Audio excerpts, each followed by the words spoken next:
Bonjour à tous. Je vais donc vous parler des sylphes rouges, jets bleus et elfes. Ce sont des phénomènes transitoires qui apparaissent au-dessus des régions orageuses dans l'atmosphère moyenne et supérieure. Et ce sont les phénomènes les plus intenses que l'on connaisse dans l'environnement de la Terre. Donc ce sont des phénomènes qui ont été découverts seulement il y a une dizaine d'années. Donc on ne les connaît pas encore très bien, d'autant plus qu'ils sont assez difficiles à mesurer parce qu'ils sont transitoires, donc ils font des caméras très rapides. Et en plus, quand on se situe au-dessous des orages, on ne les voit pas puisque l'atmosphère supérieure est masquée par toutes les régions orageuses. Donc il faut se mettre à une distance assez importante et donc c'est pour ça qu'on ne les connaît pas très bien et qu'ils n'ont été découverts que récemment. Donc cette figure-là vous montre à quoi ressemblent les sprites. Donc ce sont des phénomènes qui apparaissent au-dessus des orages à une vingtaine de kilomètres d'altitude. Ils se développent jusqu'à l'ionosphère à une centaine de kilomètres d'altitude environ. Ils apparaissent la plupart du temps en groupe, comme c'est représenté ici, et les extensions horizontales peuvent être de l'ordre de 50 kilomètres. Alors on voit que dans ce dessin-là, il n'y a pas que les sprites, il y a beaucoup d'autres choses. Ils n'apparaissent pas tout seuls, en fait. Il y a aussi des jets bleus qui peuvent apparaître tout seuls ou avec des sprites. Et les jets se développent jusqu'à une cinquantaine de kilomètres d'altitude environ. Il peut y avoir des jets bleus géants. On a observé aussi des halos à 80 kilomètres d'altitude environ. Et les elfes, qui sont des disques lumineux qui apparaissent à la base de l'ionosphère, à 100 kilomètres d'altitude environ, et qui se développent radialement sur des distances de l'ordre de 300 km et plus, à une vitesse proche de la vitesse de la lumière. Bon, tous ces phénomènes sont des phénomènes transitoires qui durent de 10 millisecondes jusqu'à 600 millisecondes environ. Donc ils ont été observés récemment, hein. Les premières images datent du début des années 90 et je vous les ai montrées ici pour vous expliquer à quoi ça ressemble. Les premières observations, elles ont été prises par hasard par quelqu'un qui réglait une caméra avant de l'embarquer sur une fusée. Donc il faisait marcher sa caméra, il prenait des images pendant la nuit et puis tout d'un coup il s'est aperçu en développant ses films qu'il y avait des phénomènes qu'il avait mesurés et qui apparaissaient comme ça sur ses films. Donc il s'est demandé ce que c'était et c'est là qu'a démarré finalement la recherche sur les sprites parce que à partir de cette observation, on a recherché toutes les images qui avaient été prises depuis la navette spatiale par les astronautes qui de temps en temps prennent des films avec des caméscopes, des orages à l'horizon et en développant ces films et en les réanalysant à la suite de ces observations, on a pu voir que de temps en temps dans les images il y avait des choses qui partaient vers le haut.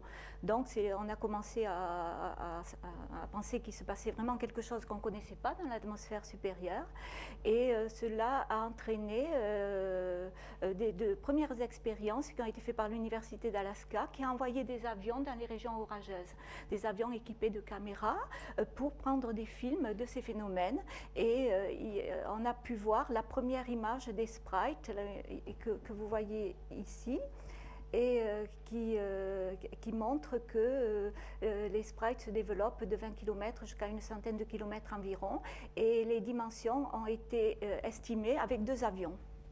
Avec deux avions, il était possible d'avoir une idée des distances. Donc à partir de là, c'est là que la recherche des sprites a commencé à se développer réellement et on s'est demandé si on pouvait les voir à partir du sol. Donc il y a eu des expériences qui ont été faites en particulier par Winkler alors l'idée c'est de se mettre suffisamment loin des régions orageuses pour pouvoir viser les sprites à l'horizon. Donc ils sont différenciés des éclairs d'orage qui se produisent à 10 km d'altitude ou en dessous et les sprites apparaissent donc dans l'atmosphère supérieure et on peut les voir et les distances entre le point d'observation et le point des sprites peut être de l'ordre de 500 km jusqu'à 900 km. Donc on les voit de très loin, pendant la nuit en général. Donc j'ai mis ici quelques caractéristiques et fréquences d'apparition. Donc les sprites, les intensités lumineuses sont de 50 kilorélés jusqu'à plusieurs dizaines de mégarélés. Donc les durées de 3 à 600 millisecondes. Et les fréquences d'apparition, ben, on voit un sprite pour 100 à 500 éclairs lors des observations au sol, léger 2 à 3 par minute. Et les elfes sont des phénomènes beaucoup plus fréquents. Les elfes ne sont pas toujours associés aux sprites, ils peuvent se produire indépendamment. Et on s'est aperçu qu'il y avait des elfes qui apparaissaient après tous les orages, après tous les éclairs d'orage qui dépassaient un certain seuil. Donc c'est des phénomènes qui sont assez fréquents et qui se produisent. On a un elfe pour 4 éclairs, donc c'est relativement fréquent. Par contre, les sprites sont plus rares parce qu'ils se produisent après des éclairs nuages-sol positifs qui réorganisent les charges à l'intérieur des nuages. Donc ce sont des phénomènes un peu plus rares. Alors les énergies libérées qui ont été estimées jusqu'à présent sont assez énormes et elles varient selon les modèles. Elles peuvent atteindre 500 mégajoules, voire parfois 1 gigajoule selon les modèles. Donc là, j'ai rassemblé un certain nombre d'images de sprites. Ils ont été mesurés partout dans le monde. Hein. C'est les Américains qui ont commencé à prendre les premières images de sprites à partir de caméras qui étaient dans les Rocheuses. Et puis regarder dans les plaines, c'était les Lyons qui faisaient ces expériences-là. Ils mesuraient des centaines de sprites sur les plaines des USA. Et ensuite, bon, les autres pays se sont intéressés à ces phénomènes et ont essayé de voir s'ils en observaient. Et il y a eu des mesures qui ont été faites en Australie, au Japon et partout on voit des sprites et les articles se sont multipliés. La communauté scientifique autour des sprites a commencé à se mobiliser parce qu'on s'est aperçu qu'il se passait réellement quelque chose dans l'atmosphère moyenne qu'on ignorait. Au début on pensait que c'était des phénomènes un peu marginaux, qu'il y en avait un de temps en temps, mais plus on les a mesurés, plus on en a vu. Et maintenant on dispose de plus de 10 000 images de sprites. Aux États-Unis, on observe des centaines pendant une nuit. Donc ils se mettent sur la montagne, ils regardent les régions orageuses à partir de prévisions météo. Ils braquent les caméras sur les régions orageuses et le matin, quand ils développent les films, eh bien, ils voient des centaines de sprites. Voilà. Alors, en Europe, on a fait les premières mesures en 2000 à l'Observatoire du Pic du Midi et ça a très bien marché. Donc, il faut que le temps soit clair au Pic du Midi parce qu'on va regarder les orages très très loin, dans le Massif central ou sur les Alpes même. Hein. Et si le temps est clair, on pilote les caméras sur les régions orageuses et on voit aussi beaucoup de sprites en Europe. Et bon, on était assez satisfaits parce qu'au départ, les Américains nous avaient dit mais non, il faut des grands orages comme on en a aux États-Unis, des orages énormes. Alors nous, on se disait, est-ce qu'on va avoir des sprites? Et puis quand on a fait les mesures, eh bien, on a vu qu'il y avait des sprites français, il n'y a pas de problème. Et ça, vous avez ici là, sur la partie droite de l'image, des sprites du Pic du Midi. Alors on voit qu'ils se produisent souvent en groupe, hein, que ça peut être assez impressionnant, comme sur cette figure-là. Alors ça, on a baptisé ça un feu d'artifice de sprite, et on voit qu'ils ont des formes assez différentes selon les événements. Et parfois, ils sont en forme de colonne, comme ici, là, c'est assez surprenant. Donc on a plusieurs catégories de sprites. En fait, c'est comme quand on ne connaît pas les phénomènes, hein, on ne connaît pas quelque chose, donc on commence à le caractériser. Et donc là, on a pris des images pour essayer de voir à quoi ça ressemble et et essayer de caractériser différents types de sprites pour essayer de mieux comprendre quelle est l'origine. Mais en fait, ce n'est pas encore très bien connu, comme on ne les connaît que depuis 10 ans. Alors, il y a eu, je vais vous montrer ici des petits films qui ont été pris par Sandman et Steinbach Nielsen qui travaillent avec lui. Ce sont des films qui ont été pris pour des orages aux États-Unis et qui vont vous montrer à quoi ressemblent les sprites. Alors ça, c'est tout nouveau, hein, c'est sorti, ils ont fait ces images-là l'année dernière, elles ont été publiées à l'AGU et à l'école d'été aussi qu'on a fait sur les sprites à Corté. Et ce sont des caméras rapides qui font 1000 images par seconde. Alors vous avez l'échelle en temps là qui va se dérouler. Donc vous voyez, on a un sprite qui apparaît là et on en a un autre que vous allez voir sur pratiquement toute l'image. Donc on voit que ce sont des phénomènes qui sont assez énormes. Hein. Alors il y a plusieurs petits films comme ça, hein, qui ont été pris. Alors, bon, c'est intéressant d'avoir 1000 images par seconde parce que ça permet de comprendre comment se déroule le phénomène. En particulier ici, je vous repasse le film, on voit que ça part vers le haut et que ça part vers le bas, hein, on voit très bien là. Et à partir d'une altitude commune qui est de l'ordre de 75 km d'altitude. Donc ça a permis un peu de comprendre certaines choses sur les mécanismes sources. Donc on voit que ce sont des phénomènes absolument intenses et surtout les dimensions spatiales sont assez impressionnantes. Et souvent, il y a un sprite qui apparaît après un autre sprite. Donc là, on en a manqué un bout, mais on voit que c'est assez compliqué, qui persiste après des petites lueurs. Donc à partir de ces films, alors là, je vous montre quelques images isolées qui sont extraites de ces films, hein, où on voit que le sprite, finalement, il est composé de différentes parties. Ici, il y a un halo, et ici, il y a des filaments. On voit que parfois, il y a plusieurs phénomènes qui se produisent les uns à côté des autres. Ici, c'est l'image aussi que j'ai montrée, où on voit qu'il y a des filaments qui partent aussi vers le haut. En fait, ça a l'air assez compliqué. De temps en temps, il y a un halo tout seul, comme ça. On voit que là, il y a deux sprites aussi qui sont assez magnifiques, ici avec les filaments en bas, et puis ici une lueur diffuse en haut, superposée sur un halo.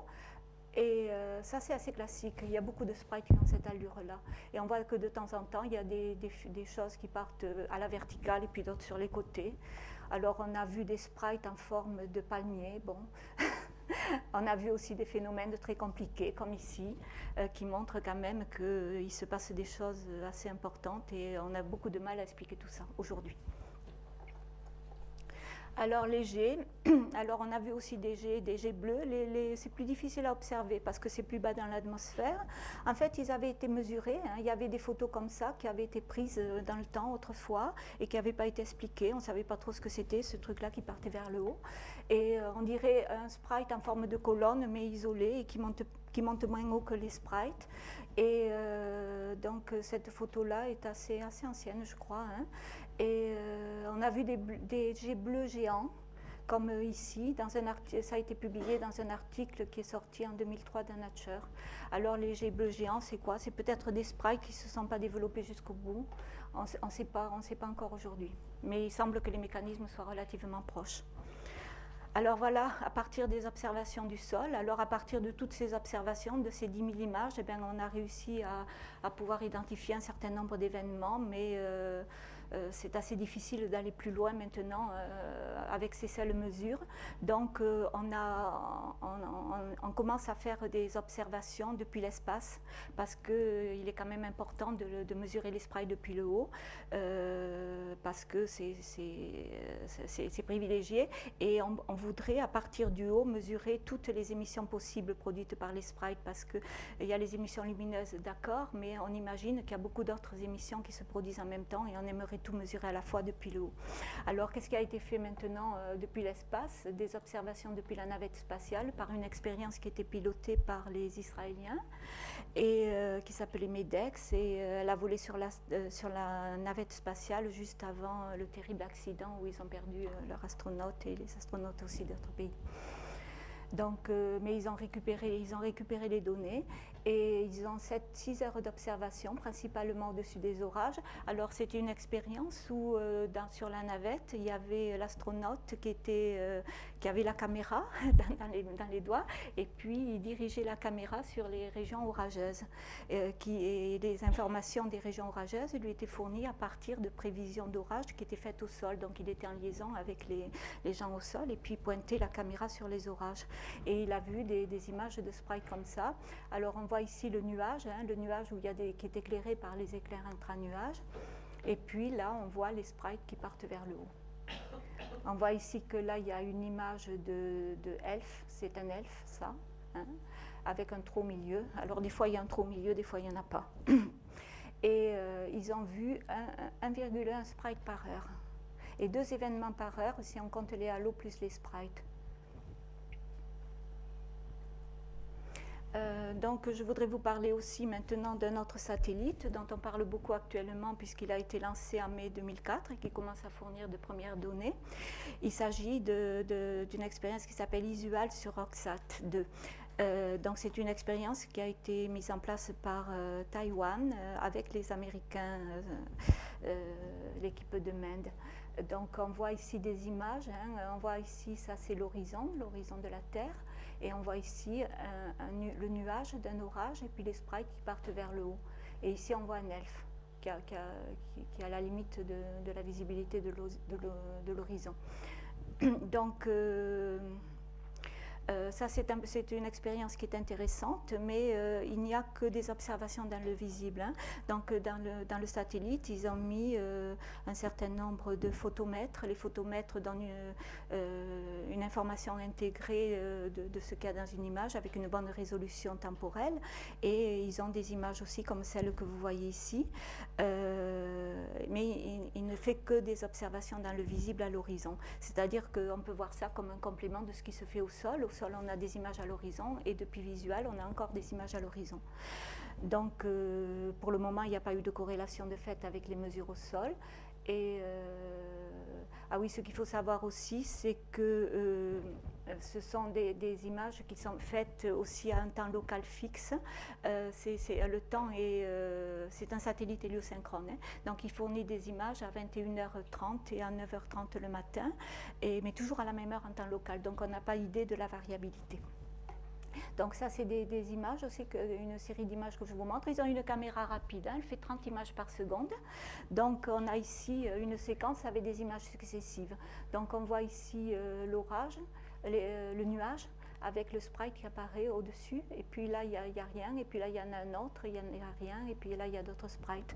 Alors, il faut voir que c'est assez difficile de faire 1000 images par seconde à partir d'un satellite. Pour le moment, c'est ce qu'on a fait de mieux jusqu'à présent. Et ça, c'est ce que donnent les photomètres. Donc, les photomètres dans différentes bandes spectrales d'observation. Et ils ont vu ici deux sprites et l'éclair qui a produit le sprite qui s'est produit juste avant. On voit qu'ils sont différenciés temporellement. Mais la différence entre les deux est assez faible. C'est de l'ordre de quelques dizaines de millisecondes. Donc, il y a l'éclair et puis pof, il y a le sprite un petit peu après. Et en travaillant sur différentes bandes spectrales, on arrive à différencier le sprite de l'éclair parce que la réponse n'est pas la même. Pourquoi? Parce que l'éclair est profondément dans l'atmosphère, il est au-dessous de 30 km d'altitude, donc il va être absorbé dans certaines raies d'absorption de l'atmosphère, tandis que comme le sprite se produit au-dessus de 30 km d'altitude, il va être transmis à travers l'atmosphère avec très peu d'atténuation dans ces raies. Donc il y a moyen de différencier les sprites des éclairs temporellement, puisqu'ils ne se produisent pas au même moment, et aussi spectralement, puisque l'un et l'autre ne sont pas absorbés de la même manière dans l'atmosphère. Alors, ils ont fourni les premières cartes. Ici, c'est les sprites et les halos, en rouge et en bleu. Et ici, c'est les elfes. Donc, on voit que sur les océans, il n'y a pas beaucoup de sprites. Par contre, il y a pas mal d'elfes. Donc, ce n'est pas forcément relié. On voit qu'il y a beaucoup plus d'elfes que de sprites et de halos. Et donc, pour le moment, ils ont vu beaucoup d'événements aux alentours de l'équateur magnétique. Pourtant, c'est un satellite polaire. Et il y a assez peu d'observations de sprites pour le moment au-dessus des États-Unis. Ça peut être dû au fait que le temps local n'est pas un temps local bien approprié pour voir les sprites au-dessus des États-Unis. Alors, ils ont vu 7,6 événements par jour. Et ça ne correspond pas à ce qu'avait vu MEDEX, là l'expérience que j'ai montrée, qui avait vu un événement par heure. Donc c'est pas bon. Il y a encore des problèmes qui se posent, on ne comprend pas encore tout. Peut-être qu'il y a des événements qui sont manqués. Parce que il doit être plus difficile d'observer les sprites automatiquement à l'horizon plutôt que d'avoir un astronaute qui vise les sprites. Ce n'est pas tout à fait le même concept de mesure. Donc, qu'est-ce qu'on sait alors par contre, si on ne connaît pas bien les statistiques sur les sprites encore par manque d'observation, on connaît assez bien les statistiques sur les éclairs. Donc, je vous montre des statistiques sur les éclairs, faute de mieux pour le moment. Donc, ce qu'on sait, c'est que les éclairs se produisent au-dessus des continents. Vous le voyez très bien là. Donc, les 4 images, c'est été-automne. hiver-printemps. Donc on voit qu'en été, il y a beaucoup d'orages sur l'hémisphère nord jusqu'à des latitudes qui sont de l'ordre de 60 degrés, tandis que dans l'hémisphère, pendant l'hiver de l'hémisphère nord, on a beaucoup d'activités dans l'hémisphère sud forcément. Alors il est assez surprenant de voir à quel point les éclairs se produisent au-dessus des continents.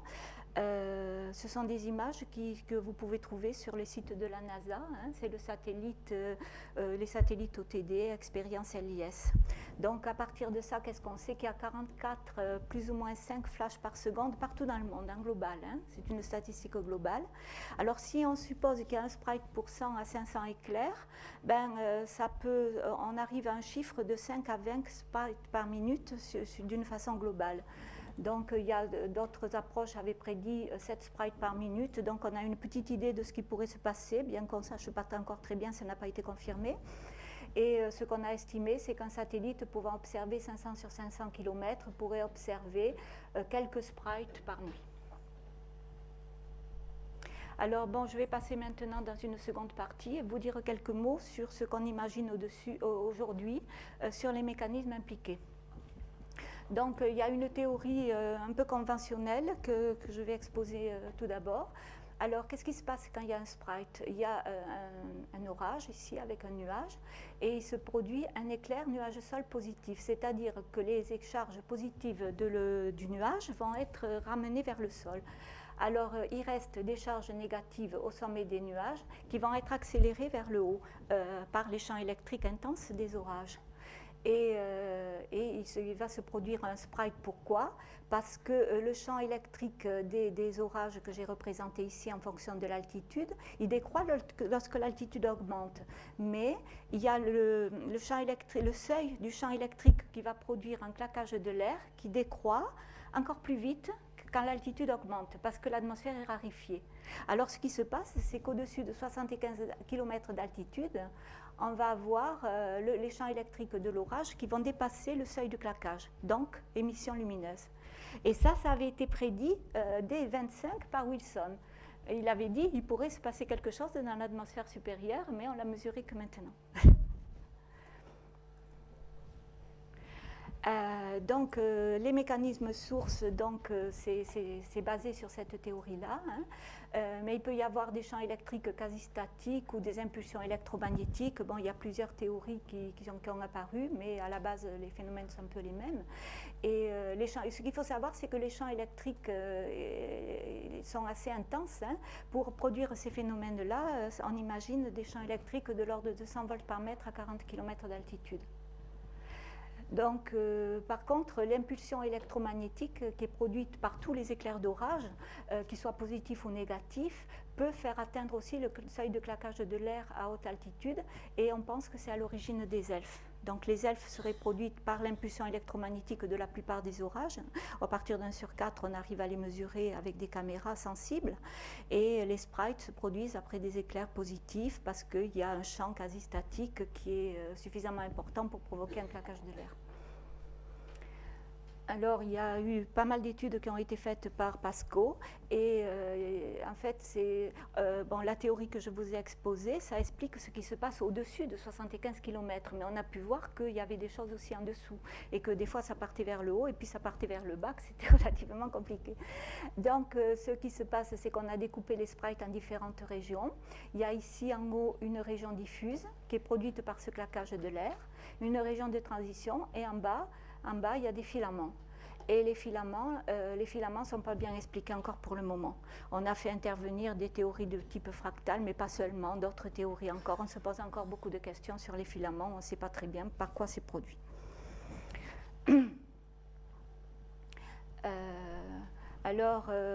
On a amélioré les images qui ont été prises au sol pour mieux comprendre les phénomènes. En parallèle aux caméras rapides qui faisaient 1000 images par seconde, on a braqué des télescopes sur les régions orageuses et sur les sprites. Donc ça, c'est des travaux qui ont été faits aux États-Unis jusqu'à présent, et seulement aux États-Unis jusqu'à aujourd'hui.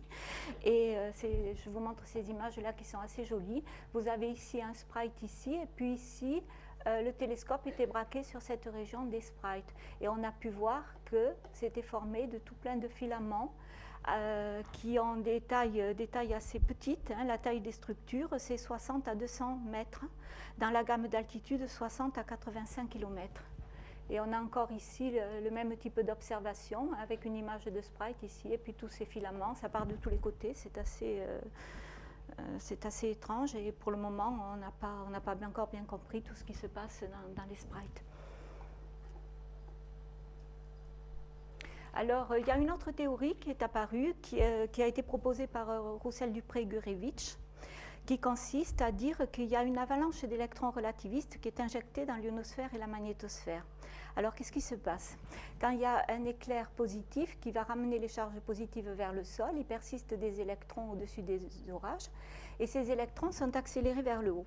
Donc, ils entrent en collision avec les molécules d'air, ils arrachent des électrons, et il se forme un faisceau d'électrons secondaires qui va être accéléré vers le haut. Et ce sont des électrons relativistes avec des énergies qui peuvent être supérieures à 10 MeV. Ce faisceau d'électrons, il ne va pas s'arrêter quand il arrive dans l'ionosphère à 100 km d'altitude. Hein, il faut imaginer qu'il est accéléré vers le haut. Et il va pénétrer dans l'ionosphère, la magnétosphère, et interagir avec l'ionosphère et la magnétosphère. Alors le mécanisme, au départ, il est initié par le rayonnement cosmique. Et les champs électriques que fait intervenir cette théorie sont moins intenses que ceux de la théorie précédente. Vous vous souvenez que j'avais parlé de la centaine de volts par mètre, hein, de chiffres comme ça. Là, il faut des chiffres, des champs beaucoup moins importants pour que cette théorie puisse se développer. Alors, cette théorie prédit qu'il y a un faisceau d'électrons qui est injecté dans l'ionosphère et la magnétosphère, qu'en même temps, il y a des émissions d'ondes électromagnétiques très intenses dans une bande de fréquences extrêmement large. On pense qu'il y a des émissions qui vont de l'ordre du LF à quelques hertz, quelques kilohertz, et ça peut monter jusqu'à la centaine de mégahertz. Et ce sont des ondes qui ont peut-être été mesurées par les satellites, certains satellites des États-Unis, de Los Alamos, un satellite qui s'appelle Forte en particulier, qui aurait pu mesurer des ondes de ce type. Mais pour le moment, on manque d'observation. On ne sait pas si c'est relié au sprite ou pas. Donc c'est prédit par la théorie. Et ensuite, cette théorie est assez intéressante. Elle prédit qu'il y a une émission X et gamma dans l'atmosphère par des mécanismes de type Bremsstrahlung. Donc quand le faisceau d'électrons il interagit avec les molécules d'air, il se produit des émissions X et gamma dans l'atmosphère. Et cette théorie nous a particulièrement intéressés parce qu'elle expliquerait des observations qui ont été faites par les satellites d'astronomie X et gamma, qui n'étaient pas du tout prévus pour ça, mais quand ils regardent la Terre, ils ont capté par hasard des émissions X et gamma en provenance de la Terre. Donc, je dois avoir un exemple ici. Il s'agit en particulier des observations du satellite GRO, Gamma Ray Observatory. Et vous avez ici un exemple d'observation. Donc, c'est des mesures qui ont été publiées dans les années 78. Et en 78, on ne comprenait pas pourquoi il y avait ces émissions X-gamma dans l'atmosphère de la Terre. On était assez étonnés parce qu'on ne s'attendait pas à ce qu'il y ait des émissions comme ça. Et maintenant, on pense que c'est l'avalanche d'électrons relativistes qu'on a vu. On a vu les émissions gamma produites par ce faisceau d'électrons. Donc, on voit que le spectre est très dur. Hein. Ici, vous avez un événement qui ne dure pas très longtemps. Hein. L'échelle, c'est des microsecondes. Et on voit que c'est plusieurs gammes d'énergie, de 25 eV jusqu'à 1 MeV. Et on voit que là, en particulier, ce satellite-là n'a pas pu mesurer où le spectre retombe en énergie, parce qu'il n'y avait pas de mesure au-delà du MeV. Et il y a aussi d'autres observations d'un satellite américain de Los Alamos aussi qui a vu qu'il y avait des émissions X-gamma dans l'atmosphère de la Terre. Et eux, ils ont vu des émissions plus nombreuses. GRO a vu quelques dizaines d'observations, tandis que ce n'était pas prévu pour ça, ils n'avaient pas des déclenchements adaptés.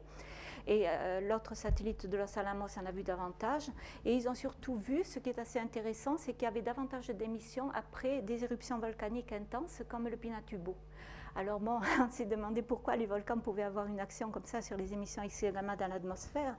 En fait, c'est parce qu'un volcan, ça va injecter des aérosols dans l'atmosphère de la Terre et ça va modifier les conductivités jusque dans la stratosphère à 30 km, voire 50 km d'altitude environ, et ça va favoriser la pénétration des champs électriques jusqu'aux altitudes de l'ionosphère. Donc ça va favoriser l'apparition de sprites. Donc les sprites, ce n'est pas un phénomène qui est seulement soumis à l'activité orageuse, c'est soumis aussi à l'environnement, à tout ce qui se passe, c'est soumis aux volcans, c'est soumis au rayonnement cosmique, donc c'est quelque chose qui est assez global. Alors, ça a été confirmé, les observations du GRO ont été confirmées par un satellite qui s'appelle RECI, qui continue à donner qui a été lancé récemment et qui donne des informations aujourd'hui, qui mesure les X et les gamma en provenance de l'atmosphère. Enfin, là aussi, c'est un satellite qui n'est pas prévu pour ça, hein, c'est encore un satellite d'astronomie X-gamma. Et on voit des exemples d'événements ici qui ont été mesurés dans l'atmosphère de la Terre. Donc, je ne sais pas si vous voyez bien l'échelle, c'est des millisecondes ici. Hein. Ce sont des événements qui durent environ 1 milliseconde. C'est des événements très courts. La durée, c'est 200 microsecondes jusqu'à 3,5 millisecondes. Donc, c'est des phénomènes très, très brefs, même plus brefs que le phénomène optique lui-même. Mais il n'y a jamais eu jusqu'à présent d'observation, de relation 1 à 1 entre un sprite mesuré par l'optique et puis une émission gamma comme ça n'a jamais été fait. Donc il y a encore beaucoup de questions qui se posent, mais ça pourrait être produit par les sprites. Donc on a des cartes d'observation de récits. Alors c'est un satellite qui est équatorial, hein, donc il n'y a pas d'observation dans les régions de moyenne latitude et de haute latitude, hein, ça s'arrête au sud de la France. Mais on voit qu'il y a des observations ici un peu partout. Il n'y a pas beaucoup d'observations sur les États-Unis. Il n'y a pas eu encore énormément d'émissions qui ont été mesurées sur les États-Unis, mais en fait, les États-Unis sont à la limite d'observation. Par contre, il y a une très grosse activité ici au niveau de l'Afrique et en général dans les régions tropicales. Alors, RECI a mesuré un spectre. Alors ça, on était très contents de voir ça parce qu'on était très frustrés de voir le spectre du GRO qui s'arrêtait à 1 MeV. Et on a eu la surprise de voir qu'en fait, il y a de l'énergie jusqu'à plus de 20 MeV, voire 30 MeV. Et ça montre l'intensité de ces phénomènes. C'est quelque chose de vraiment assez impressionnant. Donc ce sont des spectres très durs et avec de l'énergie jusqu'à 30 MeV. Et c'est compatible avec les théories de l'avalanche. Et ici, je vous montre un dessin, une figure où il y a eu une comparaison qui a été faite par Roussel-Dupré entre les observations de RECI qui sont les petites croix, là, les petits points que vous voyez, et la théorie de Roussel-Dupré. Donc on voit que ça marche tout à fait bien et que c'est même assez impressionnant. Et Roussel-Dupré conclut que le runaway breakdown est la source des phénomènes transitoires X et gamma dans l'atmosphère. Mais pour le moment, on n'a jamais eu un sprite plus une émission gamma mesurée en même temps. Alors, je vais passer à une autre partie de ma présentation et vous parler du couplage atmosphère-ionosphère-magnétosphère. Donc, je l'ai un peu évoqué au début de ma présentation. Donc, on pense en fait que ces phénomènes, c'est un témoignage d'un couplage intense entre la troposphère, la stratosphère, l'ionosphère et la magnétosphère. On pensait qu'il n'y avait pas d'échange d'énergie jusqu'à présent entre ces différentes régions de l'atmosphère et que la plupart des échanges d'énergie se faisait horizontalement, au moins dans l'atmosphère. Et cela montre que ce n'est pas vrai. Et donc, il y a déjà une influence de l'environnement sur la formation des sprites et des phénomènes associés qui viennent de l'atmosphère inférieure. Donc, c'est les orages atmosphériques, c'est les éruptions volcaniques, c'est éventuellement l'activité humaine qui vont provoquer des conditions favorables ou pas pour les sprites. Et il y a une influence aussi de l'environnement provenant de l'espace. C'est le vent solaire, c'est les radiations cosmiques, c'est les micrométéorites. On a pu observer aussi des sprites après des micrométéorites rentrent dans l'atmosphère de la Terre parce qu'ils créent un canal ionisé qui favorise la formation de sprites. Donc c'est des phénomènes qui sont soumis à un contexte assez particulier. Et les sprites eux-mêmes peuvent avoir un effet sur l'atmosphère moyenne et supérieure et l'ionosphère. Donc déjà, les sprites modifient le circuit électrique global. C'est quoi le circuit électrique global? On l'a représenté un peu sur ce dessin-là. Bon, c'est un circuit ici qui relie l'ionosphère avec le sol. Et il y a un courant électrique, un courant permanent qui est dirigé vers le bas et qui est de l'ordre de 1 à 2 kA entre l'ionosphère et le sol. Et ça, c'est permanent, c'est aujourd'hui ici, c'est partout, c'est le circuit global de la Terre. Alors, c'est mesuré, hein, dès qu'on lance des fusées, tout ça, on le mesure. Alors, ce qu'il y a, ce circuit, il durerait que quelques minutes s'il n'était pas entretenu. Et on pense qu'il est entretenu par les orages atmosphériques et en particulier aussi par les sprites, parce que les orages atmosphériques, c'est entre le sol et 10 km au maximum, mais entre le nuage et l'ionosphère, qu'est-ce qui se passe? Eh bien, il y a les sprites. Alors, il y a des études théoriques qui démarrent pour voir s'il n'y a pas des effets chimiques dans la stratosphère qui seraient produits par ces phénomènes. Et il y a eu quelques études. Pour le moment, on démarre juste. On se pose encore beaucoup de questions. On ne sait pas bien combien il y a de sprites. On a beaucoup d'inconnus. Mais sur certains articles, il semble qu'il puisse y avoir une production locale significative d'ozone et d'oxyde d'azote, surtout, dans la stratosphère au-dessus des régions orageuses. Donc ça, c'est des sujets qui ont vraiment le vent en poupe actuellement et sur lesquels il y a plusieurs équipes dans le monde qui travaillent. On pense qu'il y a un chauffage de l'atmosphère supérieure et de l'ionosphère. Ça aussi, c'est prédit par les études théoriques, hein, qui ont montré qu'il pouvait y avoir un chauffage de 10 degrés K au-dessus des régions orageuses pendant plusieurs heures. Alors, pourquoi pendant plusieurs heures? Parce que c'est un phénomène répétitif, hein, ça fait des impulsions qui envoient de l'énergie régulièrement, et à force, même si le phénomène à la base il est transitoire, il peut y avoir des effets qui persistent sur la durée d'un orage. Et on pense que ça peut être à l'origine d'ondes atmosphériques, et en particulier d'infrasons, d'ondes de gravité. Je vous montrerai des mesures d'infrasons qui ont été faites récemment à la fin de ma présentation. Et alors, il y a des modifications de l'ionosphère inférieure, oui. L'effet direct, l'interaction du faisceau d'électrons, des ondes électromagnétiques avec l'ionosphère produit une augmentation locale de la densité des électrons, particulièrement dans l'ionosphère de nuit. Et ça peut produire des instabilités de plasma ionosphérique aussi. Et il y a de telles instabilités qui ont été observées par le radar de Jicamarca, qui est bien placé puisqu'il est dans les régions équatoriales. Il y a beaucoup d'orage. Et après des éclairs d'orage intenses, ils ont vu des instabilités jusqu'à des altitudes de 300 à 400 km d'altitude. Alors, ils ont appelé ça du F diffus explosif. Donc, F diffus, pourquoi? Parce que le F diffus, c'est la région F de l'ionosphère qui est diffuse dans certaines conditions, en particulier quand elle est perturbée par des champs électriques intenses. Et explosif, pourquoi? Parce que c'est des phénomènes qui persistent quelques secondes. C'est pas les phénomènes équatoriaux qu'on a l'habitude de voir. Alors, il y a un couplage avec la magnétosphère et les ceintures de radiation. Donc, comment s'effectue ce couplage? D'abord, il y a un couplage de l'atmosphère vers la magnétosphère parce que, on suppose qu'il y a un orage ici. Qu'est-ce qui se passe? Quand il y a un sprite, on injecte un faisceau d'électrons dans l'ionosphère et dans la magnétosphère et il constitue une source pour les ceintures de radiation. Et les études théoriques ont prédit qu'il pouvait y avoir jusqu'à 3 puissance 18 électrons avec des énergies de l'ordre du MeV, voire la dizaine de MeV, qui pourraient être injectés pendant des durées de 1 milliseconde. On pourrait les mesurer avec un satellite. Et en retour, il y a une réponse de la magnétosphère. Alors, comment ça se passe? Quand il y a des éclairs et des sprites dans une région orageuse ici, il va y avoir des ondes électromagnétiques intenses, ondes de Whistler, ondes de Alven, qui vont être injectées dans l'ionosphère et dans la magnétosphère et qui vont se propager le long des lignes de champ magnétique de la magnétosphère. Alors ces ondes interagissent avec les ceintures de radiation par des par des interactions ondes-particules plus ou moins complexes. Et ça change l'angle d'attaque et il peut y avoir des précipitations de ces électrons dans l'ionosphère au-dessus du point de l'orage et au point magnétique conjugué.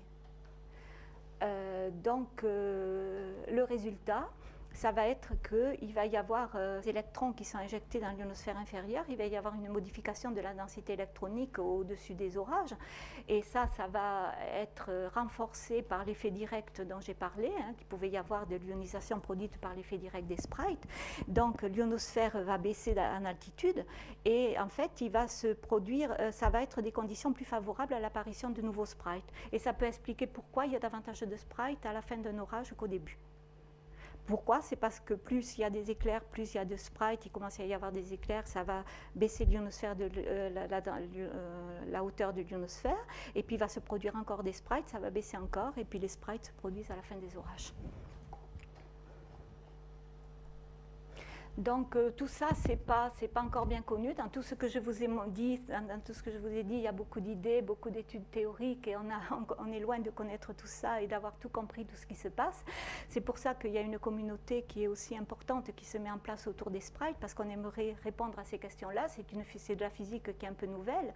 On ne savait pas qu'il se passait tout ça dans l'atmosphère. Il y a des problèmes au niveau de la physique des plasmas et de l'électricité atmosphérique qui sont très intéressants à résoudre. Et donc, on a proposé un microsatellite qui s'appelle Taranis pour étudier ces phénomènes. Alors Taranis, c'est quoi? Taranis, c'est le dieu gaulois des éclairs et de la foudre. Donc voilà, ça semblait un nom, un nom intéressant.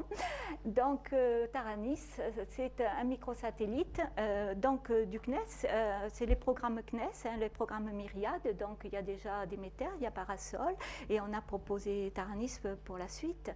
Et les objectifs scientifiques de Taranis, c'est déjà descriptif, caractériser les sprites, mesurer la fréquence et la distribution à l'échelle globale de la Terre, avec des caméras rapides, des mesures d'ondes, des spectres X-gamma, des électrons de haute énergie. En fait, l'idée, c'est de lancer, c'est pas Isual, Isual fait des photos à l'horizon, nous, on veut passer au-dessus et tout mesurer.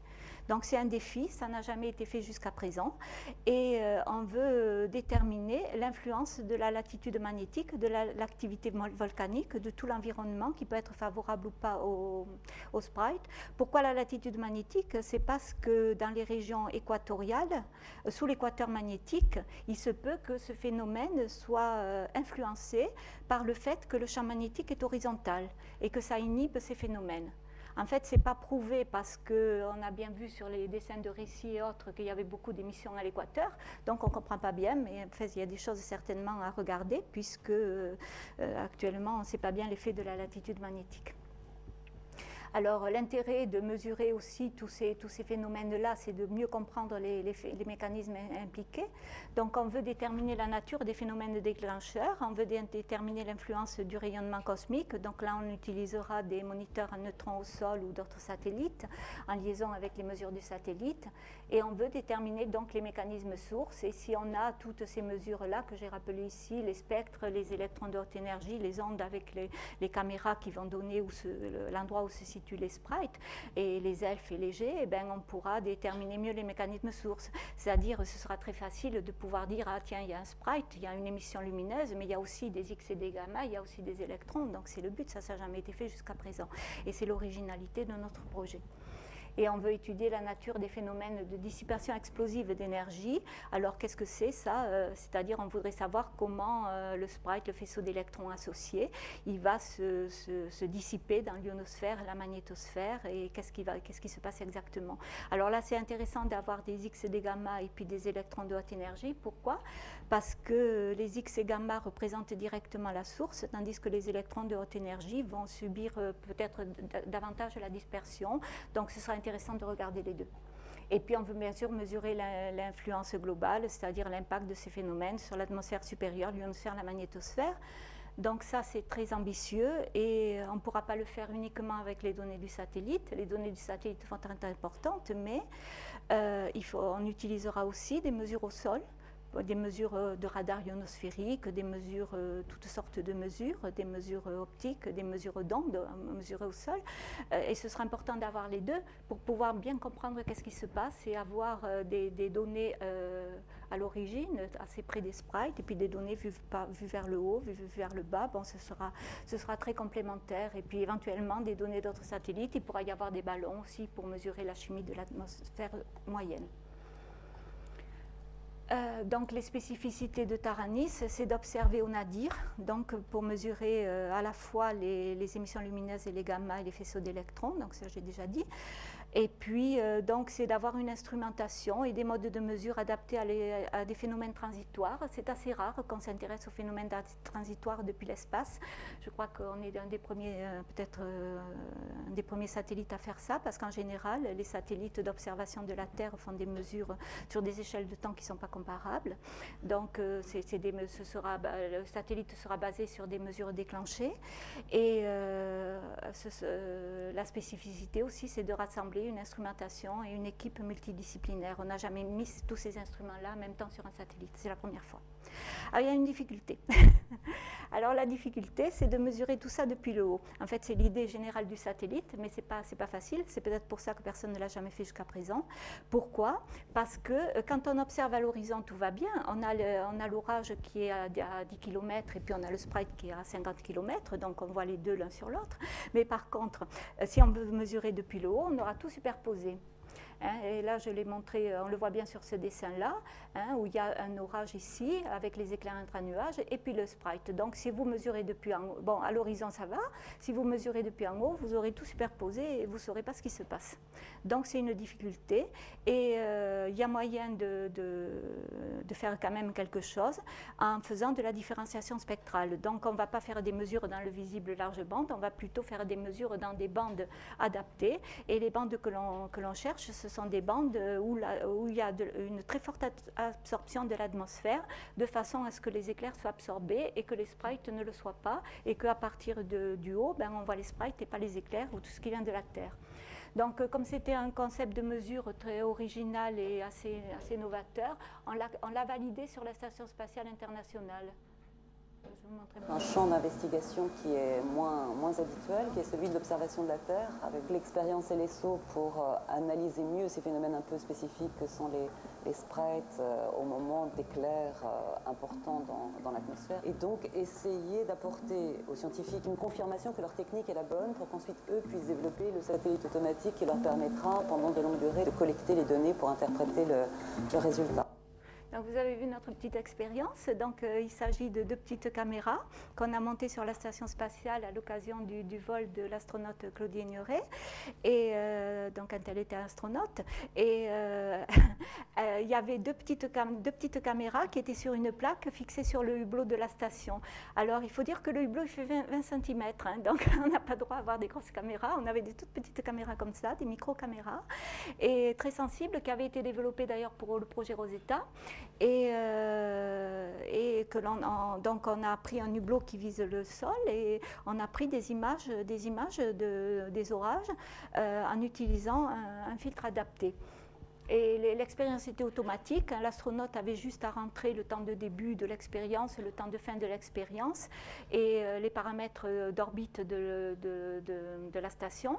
Et à partir de là, on avait des programmes à bord qui calculaient comment la caméra devait s'ouvrir sur les continents pendant la nuit, etc.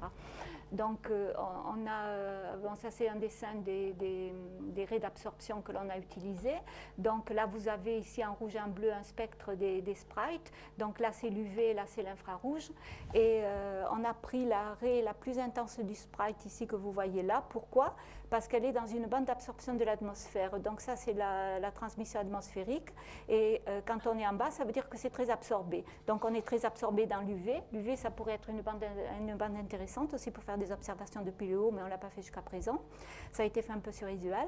Et on a pris sur LSO cette raie-là, qui est la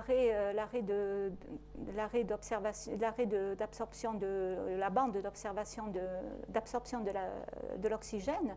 Et donc on voit que ici c'est superposé avec une bande d'émission des sprites. Donc c'est intéressant de travailler là-dedans parce qu'on avait à la fois l'émission des sprites et l'absorption de l'atmosphère qui permettait de différencier avec les éclairs.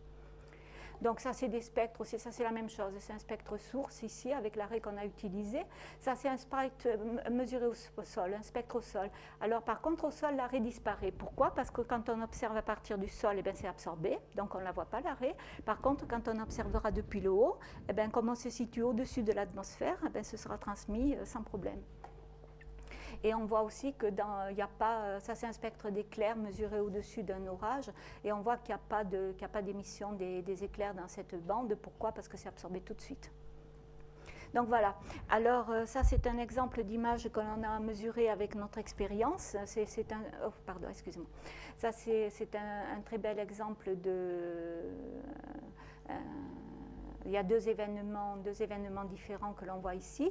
Donc ça, on avait une caméra dans le visible ici et une caméra avec l'arrêt filtré. Alors on fait le rapport des deux qui permet de différencier les éclairs et les sprites. Donc le rapport des deux, le rapport doit être plus élevé pour les sprites que pour les éclairs, du fait de la différenciation spectrale. Et on voit ici qu'on a différencié très bien deux événements. Ici, c'est un éclair et ici, un sprite. Alors, c'est un éclair quand même de type particulier, parce qu'il faut savoir qu'à travers le filtre, la plupart des éclairs, ils ne passent pas. Ils sont absorbés, et on n'a rien, on a zéro. Et de temps en temps, il y a quelques éclairs qui arrivent à passer à travers le filtre. Ce sont des éclairs très intenses qui ont été identifiés comme des superbolts. Ce type d'éclair avait été mesuré autrefois par les satellites de Los Alamos, et ils voient... ça fait 1% des éclairs les plus intenses des orages, hein. C'est juste quelques événements. Et on les différencie donc à travers le rapport des deux. Alors, avec LSO, on a 19 heures d'observation globale sur les continents et ça donne 0,7 sprites par heure. Donc, c'est un petit peu moins que ce qu'avait vu MEDEX. C'est quand même un petit peu plus que ce qu'a vu Visual, mais il faut voir qu'on faisait des mesures préférentiellement sur les continents. Donc, comme il y a davantage d'orages sur les continents, c'est normal qu'on ait un chiffre un peu plus élevé. Donc, on a expliqué comme ça. Alors, il y a beaucoup de données qui sont encore manquantes parce qu'elles sont toujours en Russie. On aimerait bien les récupérer. Bon, petite parenthèse. Elles ne nous ont pas été encore transmises, mais il y aurait encore des statistiques à compléter avec les données de LSO. Bien que maintenant, avec Visual, bon, elles commencent à perdre leur intérêt, mais comme c'est les premières observations quand même depuis le haut, c'est un peu dommage de ne pas les analyser. Donc, on a eu aussi des observations avec beaucoup de... Oui, une petite parenthèse, on a eu des observations par Claudier Neré, mais aussi dans le cadre de vol ESA, et on a récupéré beaucoup de données dans le cadre du vol Cervantes, Odyssea et puis aussi Delta. Ce sont des astronautes hollandais, espagnols et belges qui ont volé sur la station et qui ont fait des mesures pour nous. Bon, tout ça, ça a été très important et ça nous a permis de mieux calibrer nos mesures, nos futures mesures de Taranis et de savoir exactement dans quel filtre on va pouvoir se placer. Et c'est très encourageant, hein. On voit qu'on peut le faire, qu'à partir du satellite, on va pouvoir différencier les éclairs et les sprites. Donc ça, c'est vraiment très, très, très encourageant pour la suite. Et donc, on a proposé la mission donc, Taranis, qui est ce dessin-là a été fait lors d'une étude avant-projet que l'on avait menée avec le CNES. Donc, on est parti, ce sera un satellite qui défile à basse altitude de 600 à 700 km, qui sera soit polaire, soit à 60 degrés, mais on aimerait avoir un défilement en temps local pour pouvoir voir comment le temps local intervient sur la statistique. Ça semble important puisque Visual ne le fait pas. Alors sur la charge utile du satellite, on a mis 2 caméras rapides qui feraient 30 images par seconde.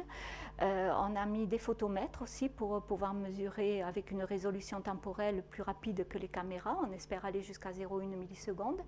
Et on va mettre des détecteurs X-gamma. Donc la caméra ce sera gérée par le CEA.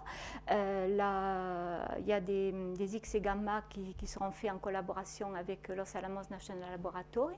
Donc l'expérience est fournie par Los Alamos qui a une très grande expérience dans ce type de mesures. Alors on va aller de 20 keV jusqu'à 10 MeV, peut-être au-delà si on peut.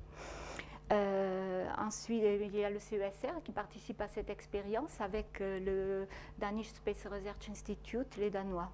Ensuite, il y a des mesures ondes qui sont faites par le LPCE et par le CETP dans une gamme de mesures vraiment très très grande. On voudrait aller jusqu'au kilohertz, jusqu'à 30 MHz, une bande de mesures énorme qui n'a jamais été faite précédemment. C'est pour ça qu'on a besoin de mâts comme ça, parce qu'on va mettre les capteurs au bout des mâts.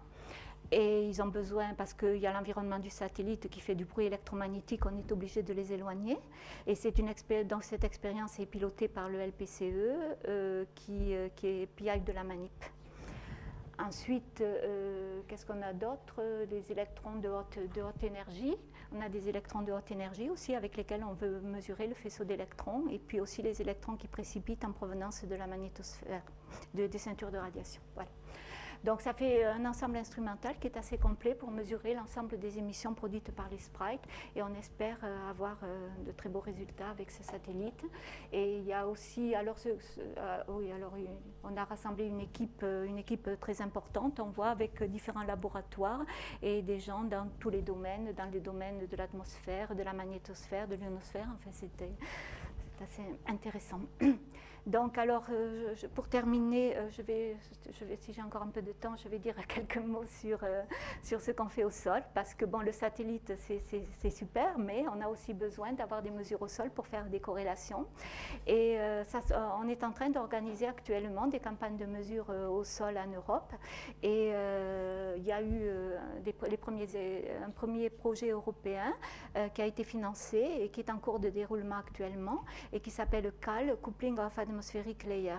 Alors c'est un réseau scientifique pour la formation, et on a obtenu le financement de 7 thésards et postdocs qui sont dans différents instituts en Europe. Ici, vous avez la liste, il y en a un d'ailleurs ici, et donc ça crée un dynamisme très important autour de ce thème de recherche, et on fait des meetings tous les ans, on fait des écoles d'été. On a fait une école d'été à Corté l'année dernière qui a eu beaucoup de succès. On avait plus de 100 personnes, on n'a pas pu faire venir tout le monde. Et les Américains sont venus en force, et les Européens aussi, on était très contents. Et donc, alors, ce réseau, tous ces étudiants, ils travaillent autour de quoi? Ils travaillent autour d'expériences qui sont faites au sol, qui ne sont pas financées par le projet, mais qui sont financées au niveau national. Et cela regroupe des observations par caméra à l'Observatoire du Pic du Midi en Corse, des émissions électromagnétiques, donc radio, dans toutes les bandes de fréquences qu'on peut imaginer, observation des éclairs et de l'électricité atmosphérique auxquelles vous participez. Et aussi, il y a eu des mesures qui ont été faites au point magnétique conjugué qui se trouve au sud de l'Afrique. Donc c'est quelque chose d'assez complet et qui a très bien fonctionné. Donc on va faire encore des observations cet été. Donc ça c'est pour vous montrer qu'est-ce qu'on a mis donc à l'observatoire du Pic du Midi. Donc ce sont des caméras qui sont comme ça, qui peuvent être exposées aux intempéries, elles sont protégées. Hein.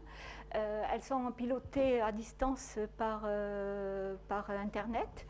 Et on vise donc les régions orageuses. Et là, vous avez des exemples de phénomènes qui peuvent être observés. Là, il y a un superbe halo. Vous avez des sprites ici.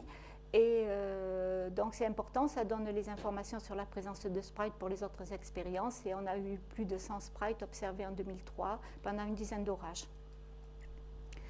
Alors, en 2004, les mesures ont été moins bonnes parce qu'il y a eu quelques problèmes techniques avec les caméras, mais les autres expériences ont continué à fonctionner. Pour terminer, je vais vous dire quelques mots sur les infrasons produits par les sprites. Donc ça, on ne s'attendait pas, enfin, les infrasons n'avaient jamais été mesurés. Ça a été une des premières de la campagne de mesure CAL 2003. Et on a fait des corrélations entre des sprites mesurés par les caméras et des infrasons qui ont cette forme-là particulière. Alors, il y avait un orage qui était ici, la station infrason se trouve ici et le Pic du Midi se trouve là. Donc, on avait la direction d'observation de la station infrason était perpendiculaire à la station du Pic du Midi. Et en fait, ce qu'on a pu voir, c'est que la durée du sprite représente l'extension horizontale des sprites. Il y a une relation, c'est-à-dire qu'il faut savoir que la vitesse du son au sol, c'est environ 300 mètres par seconde, c'est pas très rapide. Donc quand on a un sprite qui fait 50 km de dimension, on a la partie la plus proche de la station infrason et la partie la plus lointaine qui vont faire des signaux qui n'arriveront pas. Et les différences peuvent être de l'ordre de plusieurs dizaines de secondes. Et c'est pour ça qu'on a des signaux qui sont relativement longs et on les différencie très bien des éclairs à cause de ça, parce que la durée n'est pas comparable. Et alors pourquoi ça a une forme comme ça dispersée? C'est à cause de la propagation. En fait, si on imagine qu'il y a une source ici à 60 km d'altitude, les rayons vont se propager comme ça ou comme ça. Et si on a une station là, eh bien, les premiers trajets et les derniers trajets ne se réfléchissent pas à la même altitude dans l'atmosphère. Ils ne sont pas absorbés de la même manière et ça explique pourquoi on a des signaux dispersés. Alors là, ce que je vous fais entendre là, c'est les bruits des infrasons en accélérant qu'on a obtenu en accélérant le phénomène. Donc tout ça, c'est des éclairs. Tout ça, c'est des éclairs. Alors, ce que vous entendez, ce n'est pas le tonnerre. Hein. Le tonnerre, il s'arrête à 10 km environ, on ne l'entend pas au-delà. Là, on était à 500 km de l'orage. Donc, ce sont des phénomènes qui se propagent beaucoup mieux et ce sont des infrasons qui sont au-delà de la gamme de la fréquence audible. Et les sprites, donc les sprites, ça fait des signaux un peu comme ça. Vous allez les entendre. Là, il y en a un. Là. Là.